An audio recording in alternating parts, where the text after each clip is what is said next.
श्री लक्ष्मी नारायण ध्यानं सावधानम् विश्वेश्वरो विश्वदूरकारी विष्णु कार्येशोपल प्रसिद्धाय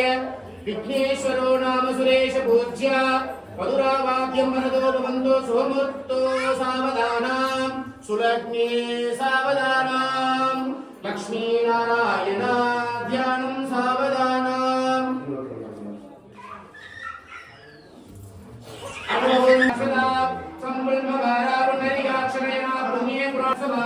श्रीमान सिंह